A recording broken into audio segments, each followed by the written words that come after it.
طلبہ آداب، السلام علیکم ورحمۃ اللہ وبرکاتہ۔ اسرار اردو کے تحت میں آپ کا میزبان ڈاکٹر امجد علی بابر آپ کی خدمت میں حاضر ہوں۔ آداب قبول کیجئے۔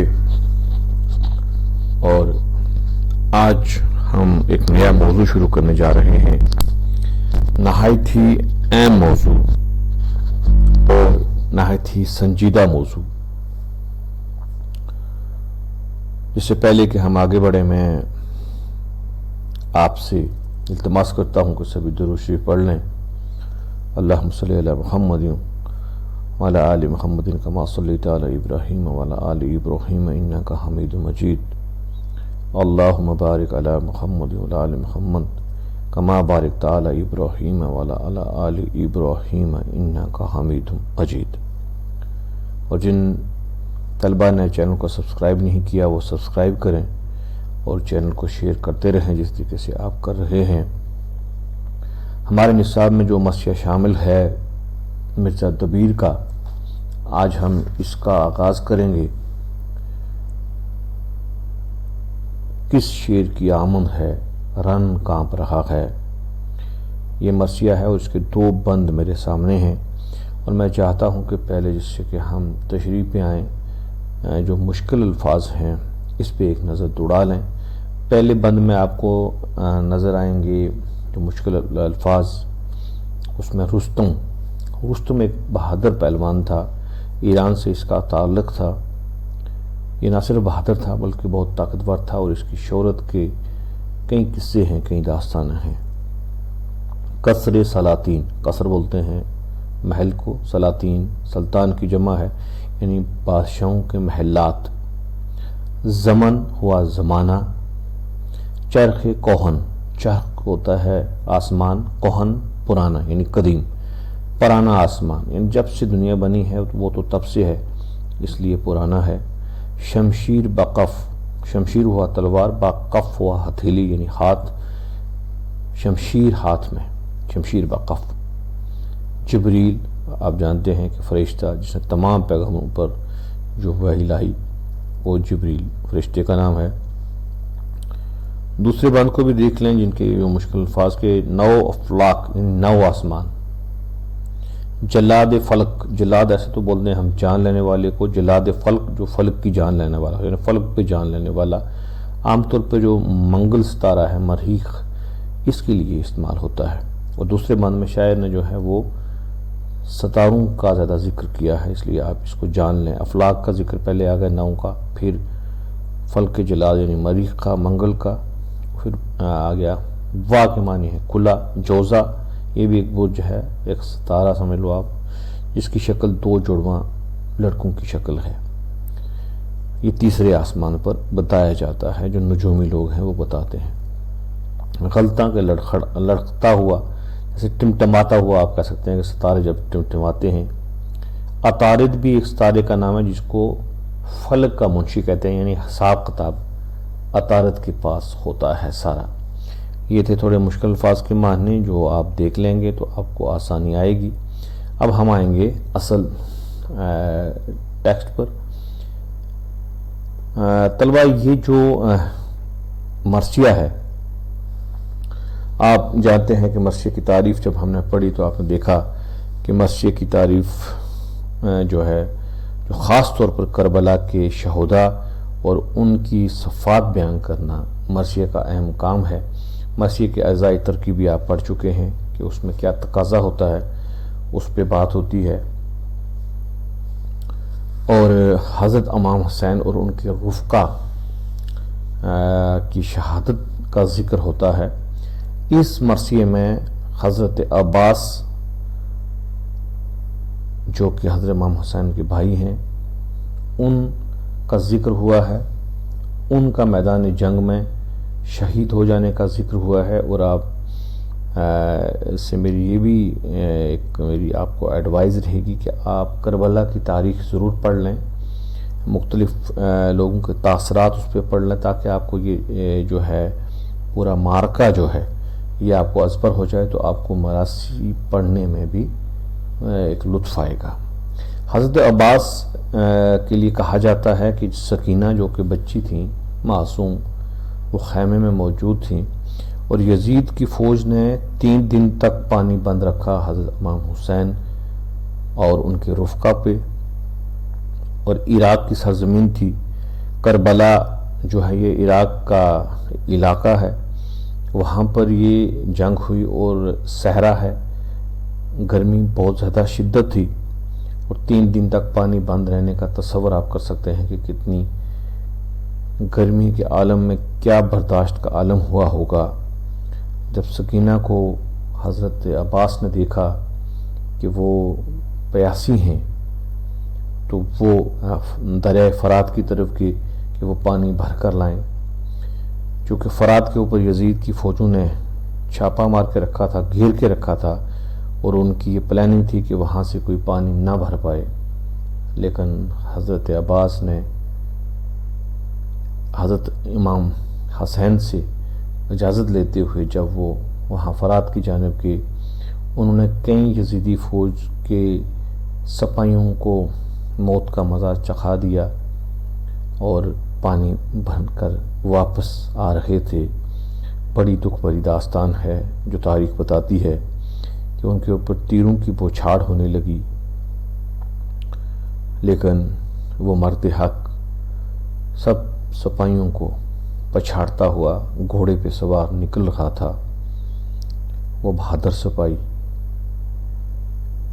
لیکن کچھ دیر کے بعد ایک تیر ان کے ہاتھ میں لگ جاتا ہے اور وہ مشکیزہ جس میں پانی بھر کے لائے تھے دوسرے ہاتھ میں لے لیتے ہیں، پھر دوسرے ہاتھ میں لگ جاتا ہے، پھر مشکیزے میں لگ جاتا ہے، اس کا پانی نکلنے لگتا ہے. تو یہ سارا عالم دیکھ کر انسان کے رونگٹے کھڑے ہو جاتے ہیں. اس سے پہلے کہ جب وہ فرات پہ پہنچے جس گھوڑے پہ، تاریخ سے یہ بھی ہے کہ وہ خود بھی پیاسے تھے، وہ مشکیزے میں پانی بھر رہے تھے لیکن خود پی نہیں رہے تھے، کیونکہ ان کو یہ تھا کہ ان کے آقا حضرت امام حسین رضی اللہ تعالیٰ عنہ پیاسے ہیں. وہ دریائے فرات پہ پانی اپنے ہاتھوں میں چلی میں بھرتے ہیں لیکن پیتے نہیں ہیں، اور ان کا گھوڑا بھی ان کو دیکھ کے پانی نہیں پی رہا ہے. یہ ایک بہادر سپاہی، سچے وفادار دوست پہ مرثیہ لکھا گیا ہے اور بالآخر حضرت عباس شہید ہو جاتے ہیں. تو اس مرثیے میں آپ یہ چیزیں جو ہیں دیکھیں گے. مرثیے کا آغاز ہوتا ہے کہ کس شیر کی آمد ہے رن کانپ رہا ہے، رستم کا جگر زیر کفن کانپ رہا ہے، ہر قصر سلاطین زمن کانپ رہا ہے، سب ایک طرف چرخ کوہن کانپ رہا ہے، شمشیر بقف دیکھ کے حیدر کے پسر کو، جبریل رستے ہیں سمٹے ہوئے پر کو.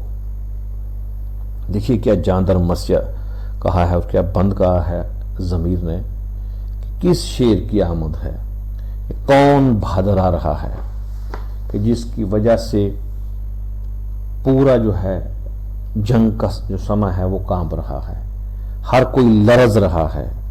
یہ کس کی آمد ہے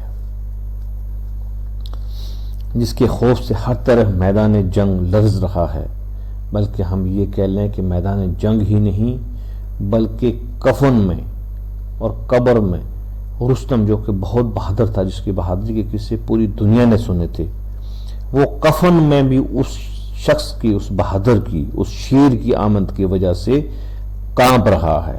اور بات اتنی ہی نہیں، ہر قصر سلاطین زمن کانپ رہا ہے، زمانے کا ہر سلطان محلوں میں بیٹھا ہوا کانپ رہا ہے، اس کے محلات میں اس پہ ایک خوف طاری ہے. اور اتنا بھی نہیں، سب ایک طرف چرخ کوہن کانپ رہا ہے. یہ باقی سب چیزیں یعنی رستم کا جگر اپنی جگہ، سلاطین محلات میں تشریف فرما اپنی جگہ کانپ رہے ہیں. پرانا آسمان جس نے کئی طرح کی ایسی جنگیں دیکھی ہوں گی جو بہت وسیع ہے، جس کی وسعت بہت بڑی ہے، وہ بھی کانپ رہا ہے.